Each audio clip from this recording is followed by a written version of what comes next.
Hi, I'm Sabrina Soto. I believe the best conversations are with friends who are really able to open themselves up and share their lives, both the good parts and the bad. You're going to be listening to some of those candid conversations and hopefully gaining some insight to help you redesign your life from the inside out.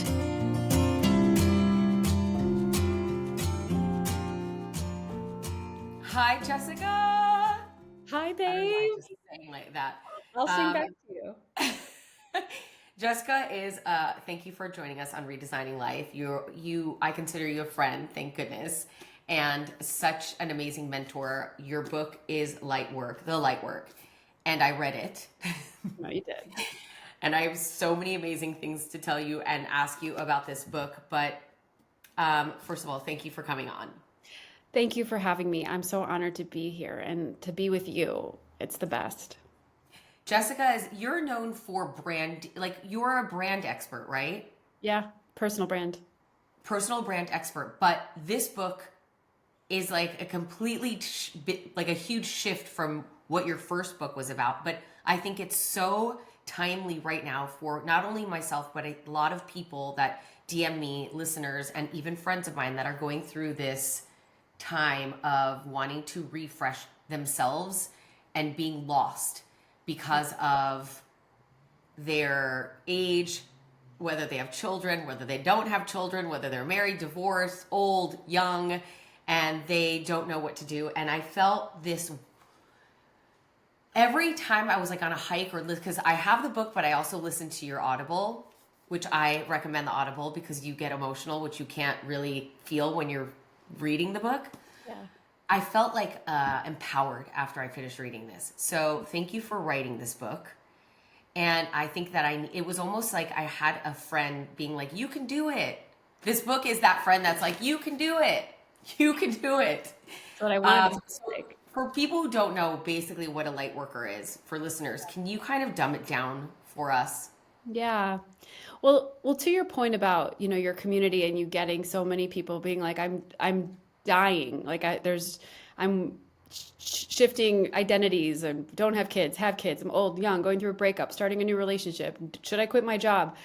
I think what's happening right now at this current inflection point in humanity, and when I say humanity, I really look at things like in an eternal lens, like we're really here on an eternal timeline, and humanity has been around for a couple hundred thousands of years, but the universe has been around for trillions of years, so there's that. But right now, I think it's such an exciting time to be alive because humanity is waking up.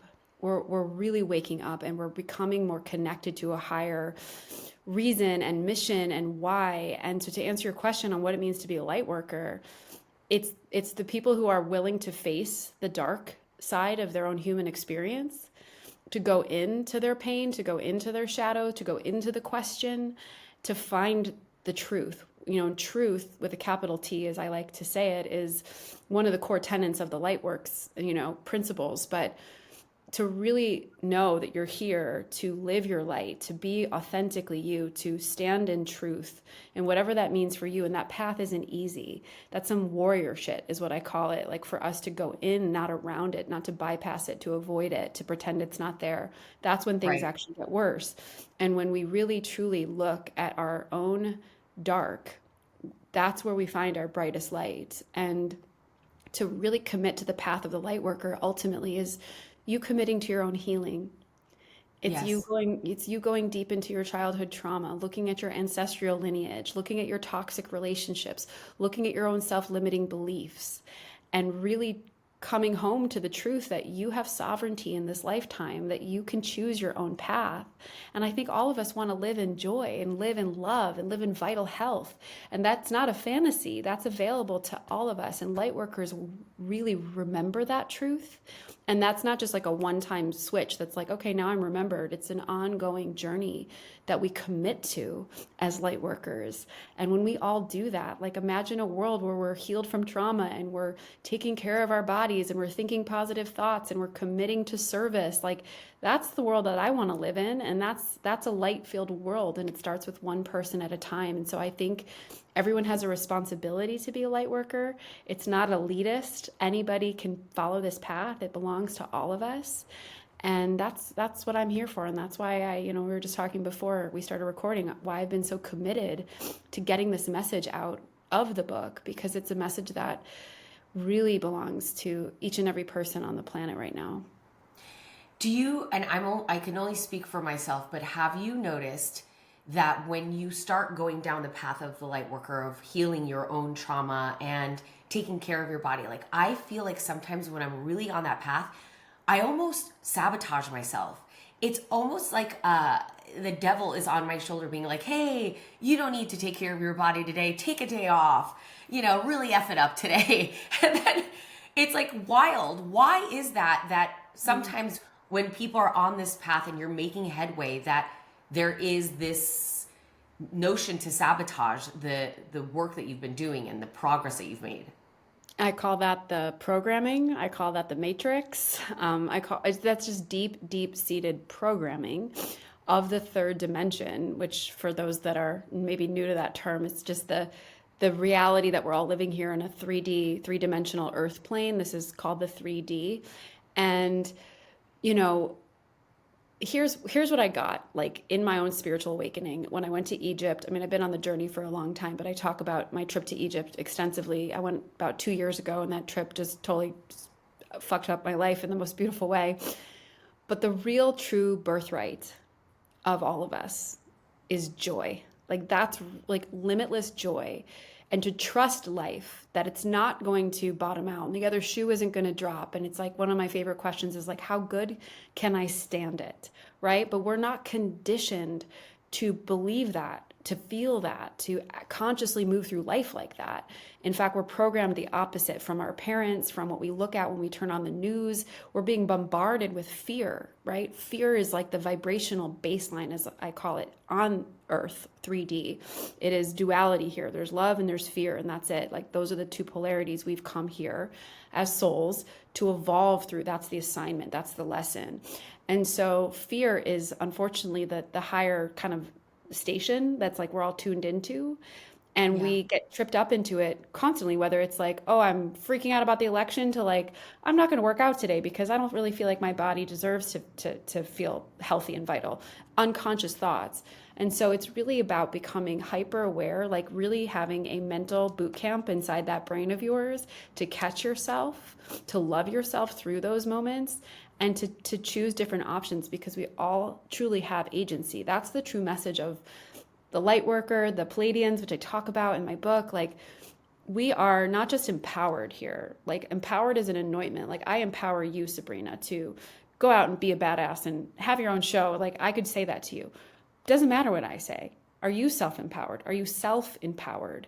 And that is really, I think, the truth and the opportunity that we're all like coming home to. Yeah. And so you're like everyone else on this planet. We self-sabotage constantly, but that's not necessarily you, your highest self. That's your old programming and self-limiting beliefs, and probably something your parents instilled in you unconsciously based on their fear, and Right. your grandparents' fear, and your great grandparents' fear, and your great great great great grandparents. It's this is why I say it's such an incredible inflection point of humanity, because we get to turn the wheel, we get to rewrite the story, we get to show up differently. And I don't think we could have been having a podcast, like we weren't having conversations like this in the 50s, in the 60s, in the 70s, in the 80s even. It's like, what an exciting time to be alive, that we have these Yes. resources, that we have these tools, that we have these medicines, that we have books and podcasts that are so abundantly available for our collective awakening. And so I think that it's just normal, but at the same time, it can be rewritten into a new normal. But I also do believe that you're saying you have to you have to self-empower, and I understand that, but I also believe that everyone needs like a hype woman or man, or just like people around to be like, no, you can. Because I have a project that I'm working on now, and I called you about it and asked your advice, and you're like, yeah, no, call it that. And I'm like, are you sure? That's egotistical. I don't know. And it's like, you need people to be like, wake up. No, Yep. you're good. Yep. So I do believe that. I also, you talked about your trip to Egypt, and you talk about it a lot in the book. And it's funny because I remember I was on a hike when I was listening to this part, and I'm like, well, Jessica, I can't go to Egypt anytime soon. And I think at that next sentence, you're like, and you don't need to go to Egypt. And I'm like, okay. So I know that that was a complete shift in your awareness, in your life. It was a life-changing trip for people who cannot take a trip that grand. How can you bring that sort of shift into your own life just living in your anywhere town? Yeah, thank you for bringing that up because I say very explicitly, like, this book is not here to convince you to buy a plane ticket. It's here to Right. show you that you have everything in your own power, in your own hands right now to change your life. And I'll start by answering this question by taking your audience back a little bit because you'd mentioned I was in branding, I was in personal branding, I ran an agency, I've been a serial entrepreneur my entire life. I went broke at 33 running my first business, turned around, started my second business. It blew up, became a multi-million dollar business very quickly. I was at the peak of my career, winning awards, getting asked to keynote across the country, had a #1 ranking podcast. My first book was a #1 bestseller. And it was at that inflection point in my career when I was like literally at the top that I wanted to die, that I wanted to actually like burn my whole business down. And I fell into the deepest state of clinically diagnosed depression and full-on physical, mental, emotional burnout, right? That's what was really going on behind the scenes. And I stepped into that country in that state. And I left with all of this new information. I left that country 15 days later, a different person, really. And the biggest memo that I got from that entire experience was like that I had missed the whole plot of the human experience, actually, that it was intended for my enjoyment, that I was missing my own life by being so focused on my pain and not focused on, frankly, the word that I got in so many of these temples was like, it's supposed to be fun, Jessica.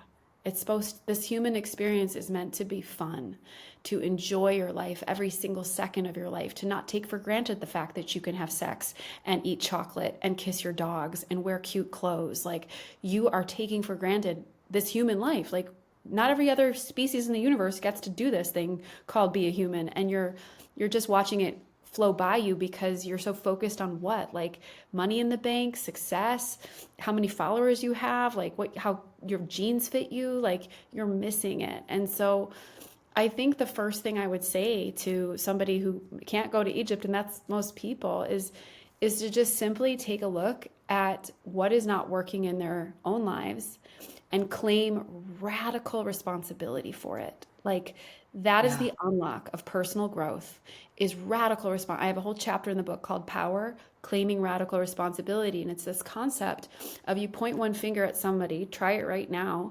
You have 3 pointing back at yourself. Like, you can blame the weather, you can blame your husband's mood, you can blame your boss. But at the end of the day, you're in charge, girl. It's all up to you. All of the pain, Yeah. all of the sadness, and all of the glory and the joy. And when we really truly unlock that, that's why there's a key on the cover of my book. It's intended to be a key for you to realize you hold that key. You can unlock your own lock. And the first step, and we can go deeper and deeper, because the book really does take you on a journey into like romantic relationships, friendships, money, body, purpose, emotions. But you can't get anywhere unless you're willing to assign the role of the lead character of your own life, that you are the main character and you get to write your own story. And it starts with the power of your own thoughts. Like, thought creates. I say that in my book. Like, you create your own reality with the power of your thoughts. So stop playing victim, because you're not. It's easy to feel that way. We all go through, seasons of life where we feel like life is happening to us. It's happening not just for us, which we've heard, it's happening by us. It is happening through us. It is happening as us. And when we really just take that finger pointing down and look in the mirror, that is like the true unlock to change the game. So that is really what I would advise, and definitely go pick up my book, because like Sabrina said, I am your sister, I am your friend, I am your partner in that book. I am not your guru. I'm still figuring out this human experience myself, and I really lay it down in my own naked stories. Like, I'm very raw and vulnerable in this book and share things I've never shared in service of the reader, so that she or he, whoever picks it up, never has to feel alone again.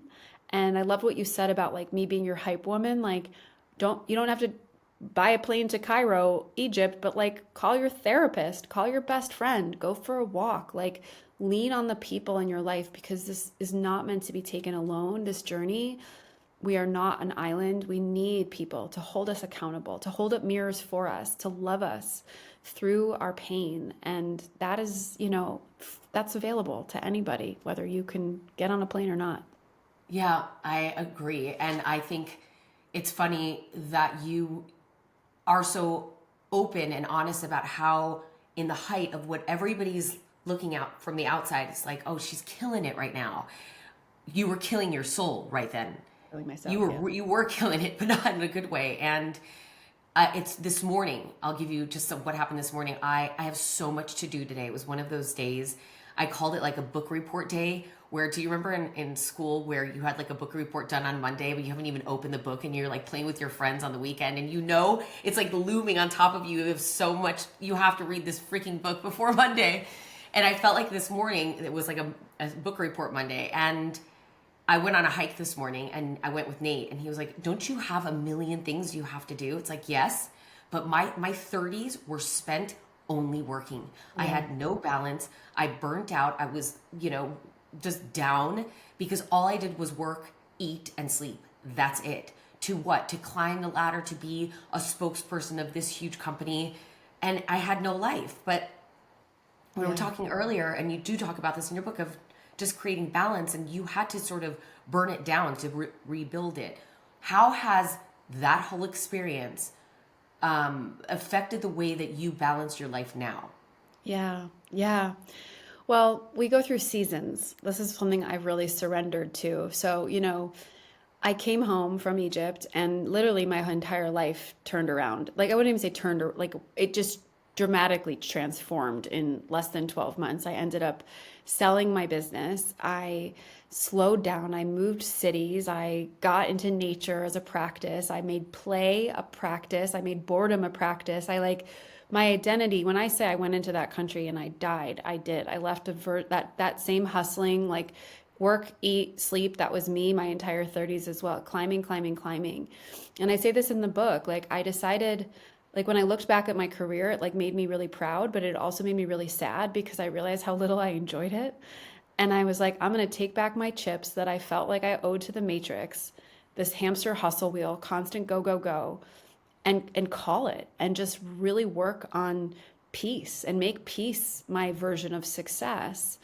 And, today I I have a different level of boundaries. Now, I went through a book launch this year and I said yes to a lot of opportunities. I overpacked my schedule. I was all over the country. I was on a ton of airplanes. Like, I really did burn the midnight oil once again for this moment of my book launch. And I actually got really sick at the end and like had to really shut things down for real. This was all in the last 6 weeks. But it was such a beautiful another portal. I called it another death portal because I was like, oh, there's still this little part of you that gets like a hit, like a dopamine hit from being that busy. Yeah. And I think we have to shed those layers that are so deeply programmed in us. Just because I went to Egypt doesn't mean like I'm fully fucking healed. Like I actually had it revealed to me this year, like, oh, there's still pieces of you that are still alive that aren't serving you. And to just give yourself grace that we're going to go through seasons of busy and slow to honor our bodies.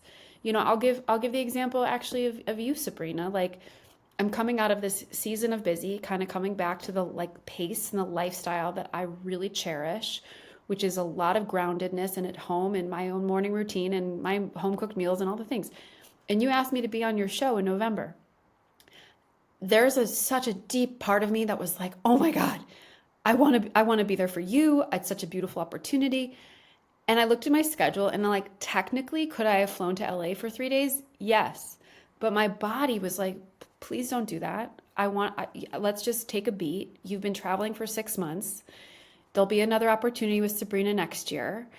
And you can say no. And Yeah. it was, Oh God, that's so hard. it was That's hard. so hard. It's so difficult, I think, for people to say no when because you live in the fear. goes You look back into the fear. right.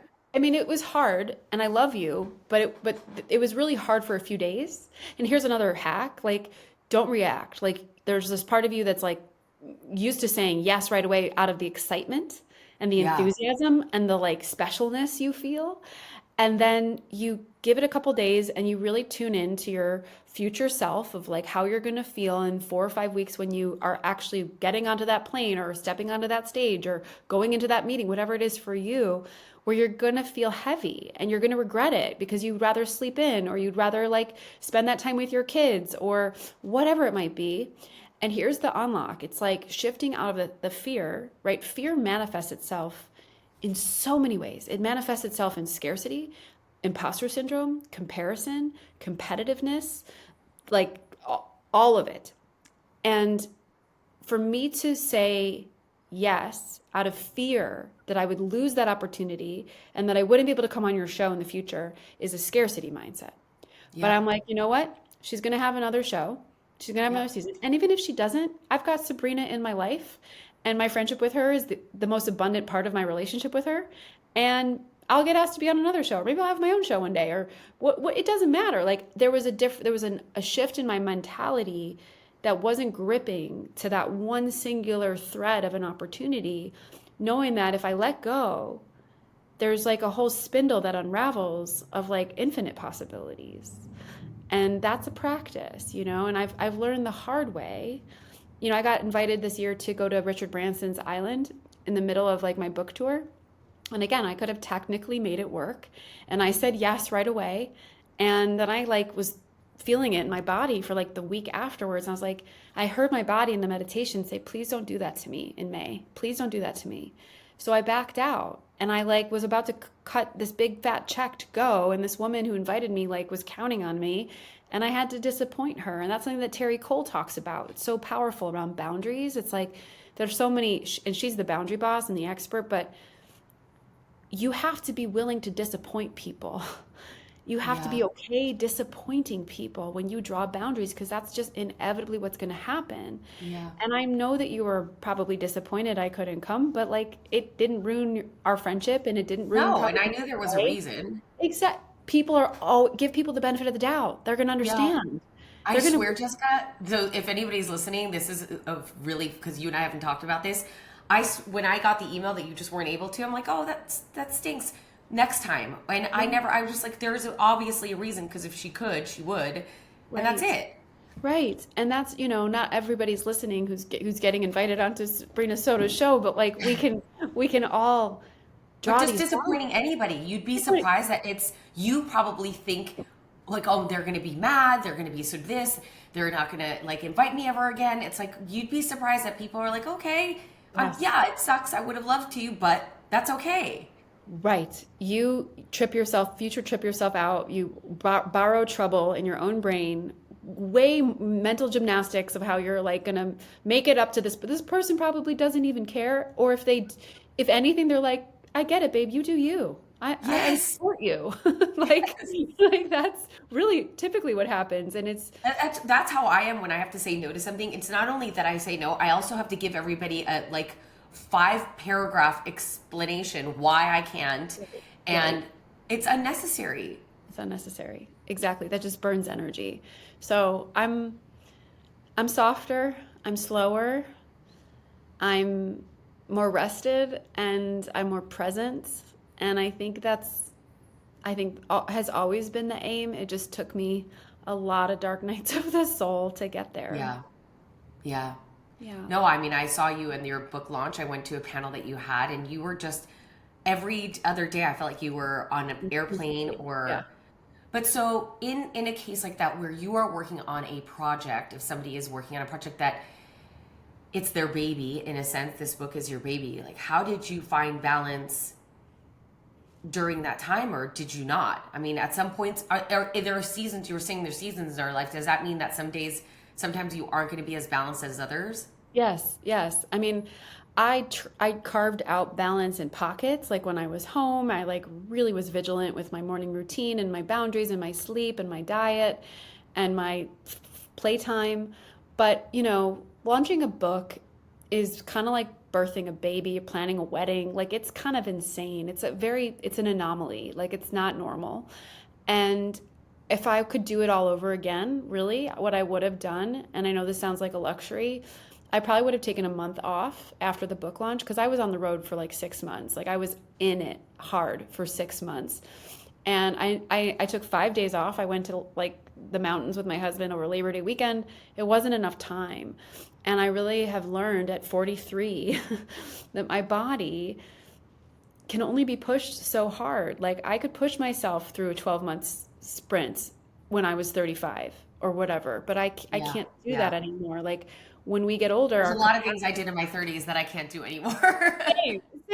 Same. I look back at all these chapters of my life. I'm like, and I kind of love getting older in that way. I love slowing down and being a little bit more sensitive. I think that's what happens when you become more conscious and you're more connected to your body. And so much of my burnout was just due to the fact that I was ignoring my body. Like I wasn't in a real relationship with my body. It was like, oh, woke up this morning, have my period, and I've got 7 meetings in a row with absolutely no breaks. Like maybe I should reschedule one of those or two of those so that I can lay down or take a nap or go for a walk.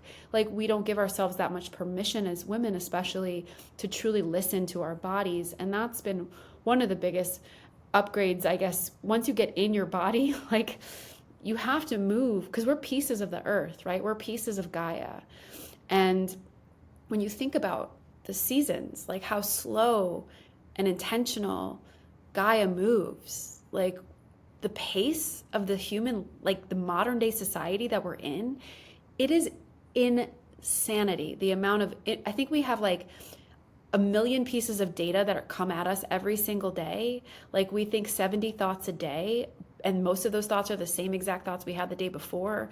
Like I went to the Amazon jungle years ago and I like tapped into real Mother Earth, indigenous culture, indigenous tribes, that the way that they commune and work with the earth, it used to be like humanity's norm. And we've been around, like I said, for hundreds of thousands of years. That's how we are designed.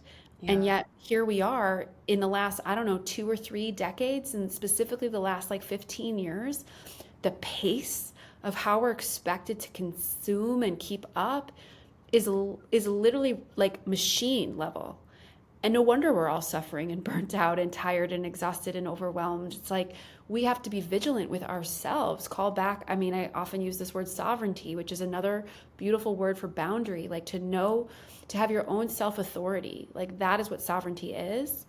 And to just like tap out, like press pause. Like, yes, you're going to disappoint people or not. As we were saying, the world isn't going to fall apart. Your business isn't going to blow up. Your family is not going to like kick you out. Like you have the right to slow down. And when we slow down, we get so much of our own information. We get I cosmic information. know. Okay, I'm gonna share something with you. You don't know this, and it has to do with you. But I remember when I was, um, sometimes I share too much. I remember one of these times that I was like super busy, and I remember you were just on a walk. You were on a walk, like your morning walk, and there was something inside of me. I was like pissed. I don't know. Like now I know why, but I'm just like, you're going on a walk, like, and then it's like the saying of like the things you hate in other people is what you Yeah. really. It's because I wasn't allowing myself any time to take for myself, and that's Mhm. why it ignited something inside of me. It was jealousy Yeah. of like, what do you mean you're in a forest walking? Get back to work, you know? Totally. Totally. But I love to it's hear because that. we are, especially as women, I know this is going to push a lot of buttons with people, but especially as women, we have so much to balance. Yes. Working, you know, our bodies, our cycle. Some of us are mothers, you know, like our homes, our pets, our friendships, our community, our churches, our, you know, the list goes on and on. And we never give ourselves time to reconnect. And what you just said, it's those times where you disconnect, where you get the most information. Yeah. Yeah. You I went do. to the Hoffman Institute. I've talked about it a lot in my podcast, but the most powerful part of the Hoffman Institute was 7 days of disconnecting, 7 days Yes. of not having a phone, or Yes. just being by yourself and meditating. Girl, I turned my phone off for 3 days a couple weekends ago. Granted, I was so sick, but I was like, I can't take this. I can't have one piece of stimulation. It was the best 3 days I've had in, I don't even know how long. I had no sense of time. I was so low stress. I was so present. I was so in the flow. My husband and I usually do Saturday night date night. I didn't take my phone out. I'm usually on my phone when I'm at dinner with, I was at the best date night with my husband. I had so much fun with him.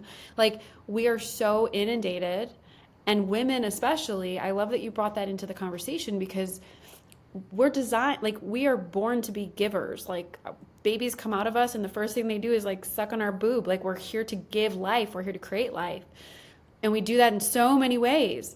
And when do we receive? Like, I when do know, we it's just the receive? walk.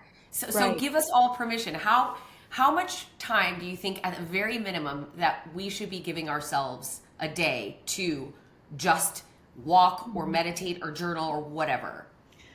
I mean, I want to be sensitive, because there's certain people probably listening to your show that like have 4 kids and a big full-time job and committed to the PTA and like carpool. Like, so I could say like minimum 3 hours. I wasn't going to say that, but I just want to be sensitive to those listening, that I understand that Yeah, like that's not impossible. everybody, right? Like, you can't like, blanket statement for every single person, but I would say at least an hour. Like, if you can give yourself an hour, and that's what, like, why people ritualize their mornings and get up extra early and carve Yes. out that time, because sometimes that's literally the only time of the day one can. And Yes. I would say, even if you can't do an hour, if that's unrealistic, I get it. You've got 5 minutes, you've got 10 minutes. Like, go outside if you live in a warm enough area, and like take off your shoes and socks and stand in the grass and ground and look at the sun. Go sit down in your favorite corner of your house I with mean, your don't cup. look directly into the sun, Don't look anybody. directly, unless it's before like 5 or 6 a.m. But like, get the sun on your skin, like vitamin Yes. D, like it upgrades you. It's light. It's literal quantum light. Go find a quiet corner with tea, coffee, a journal. Even just close your eyes and listen to a beautiful song for 5 minutes. Like, your relationship with yourself is the most important, sacred, non-negotiable, self-loving relationship you like will ever have in your life. It's And true. if you do not cultivate that, it's just going to lead you to more, I think, overwhelm, bitterness, resentment, darkness, depression. Like, that relationship to self, silence, solitude, those to me are cheaper than therapy, Yeah. and they're if not equally, if more powerful. And so, yeah, a walk is great. If you can get in a walk, like a walking meditation, don't listen to a podcast. Don't have someone else's voice in your brain. Listen to music, or go in Yes. silence and listen to the birds. Like, Yes. give yourself the permission to be a little uncomfortable in your own company. Build the muscle to just simply be with yourself, and you'll become hooked. It is the best thing in life, is to cultivate. That's why we're really here. Is the journey is not without, it is within. And yeah, 5 minutes if you've got it, an hour if you can.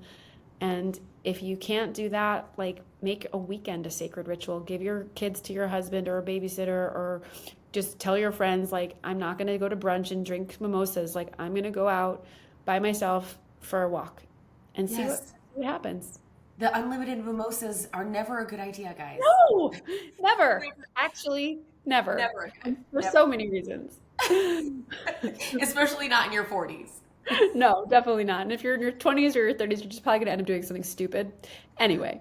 What advice would you give to somebody who feels disconnected from their purpose right now?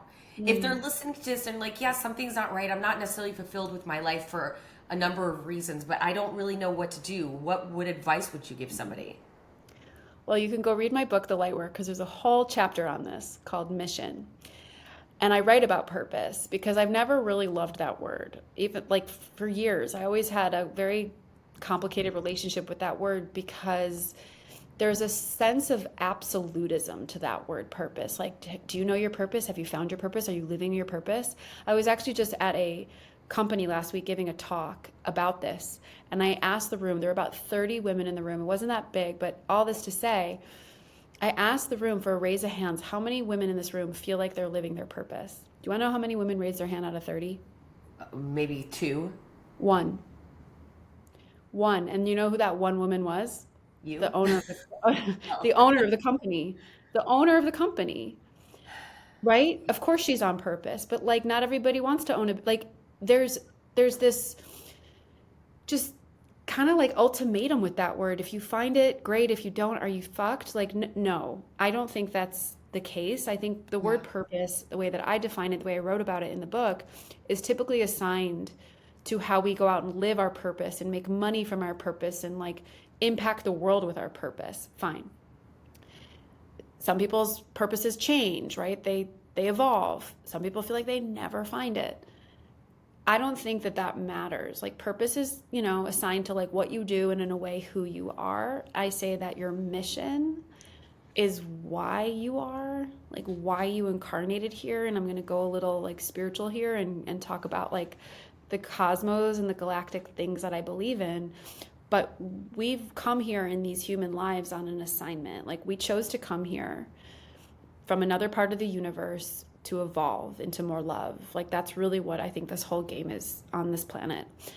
And you don't have to make a ton of money or start a company or have some big beautiful brand, or your mission could be raising a beautiful family.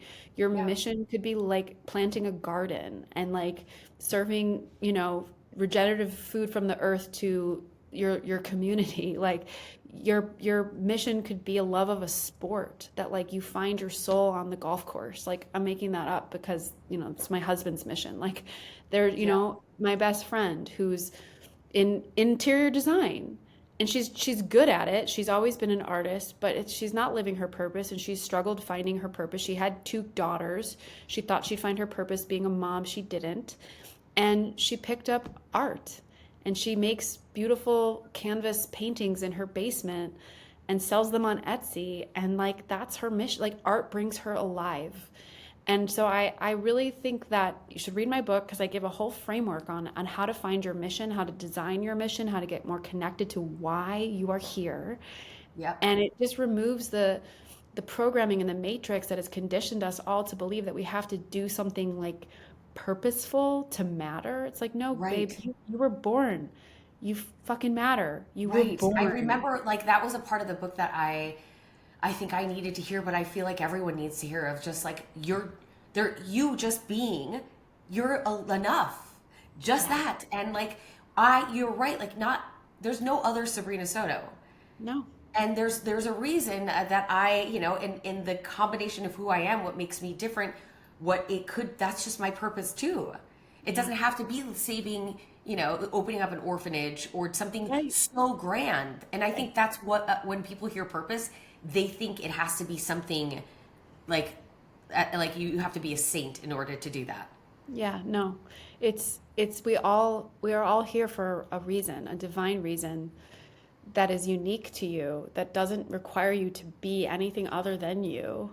It's why you came here, to live that light, to be that light worker, and that looks different for all of us. It does. Now, so you had the branding business, you sold it, you started, or you just came out with the book. Now, what's next? What's next for Jessica? So I sold my agency and I started my new business. So I'm always going to be a hustler, babe, a spiritual hustler. That's the name of my podcast. And I basically came out as a coach, and I'm working with all sorts of female entrepreneurs in my programs. I have a business school online. I have a mastermind. I host retreats. I do one-to-one coaching. And I'm basically just simply dedicated to helping women remember who the fuck they are and to really wake up to the power that has been like dormant inside their cells as women, that have been conditioned to believe we're like the lesser here on this planet, which is not true. And, I'm building a business that doesn't run my life, but that fuels my life. I'm building a house in the woods of Tennessee outside of Nashville. It's on 5 acres in the middle of like deep forest. And I cannot wait to like call that my sanctuary. I have 2 dogs. I want to adopt more. I want to write more books. I am just here to simplify my life to go narrow and deep versus shallow and wide. Um, Yes. to really help other women rise. Like if I can build a nice business that helps women make $1 billion impact, like that's what I'm up to. And I definitely am good at business. I'm good at money. I know how to manifest and make it. And I don't want that to be a secret, and I feel like I just get to pour into all of these women who are interested in growing businesses and brands to give them the shortcuts, but to do it in a way that honors their feminine, that honors their receptivity, that helps them design businesses that aren't like killing them. Yes. And so, yeah, I've got a lot more I want to do, but I'm doing it in my own pace. And if you really want to know my end game, Sabrina, like really, really what I want to do, I want to make a bunch of money so I can give it all back to the animals, the sentient animals, the earth, the oceans. There's just such, I'm so connected to the animal kingdom, and I feel like we think we're like superior as the human species, but we're so not. Yeah. And it's a travesty what's happening literally on every continent. So that's really what I'd love to do, is become like a philanthropist at the very end of it all. And I give money now. I don't just, I'm not waiting, but I really feel very dedicated to that cause. And I know you are the epitome of women supporting other women. And I Thank think you. a lot of people like talk that talk, but don't walk the walk. And you absolutely do. I mean, just in the time that we've been friends, you've also opened your network up to me. And I've made even other, amazing friends. And anybody listening in their 40s knows like making girlfriends in your 40s is not the easiest thing to do. So I've been so grateful for our friendship, for all of your knowledge, and just your heart as well. And for Thank you. anyone listening on, like as always in the notes, I'll have Jessica's information, or Instagram, how to get in touch with her, and a link to buy her amazing book.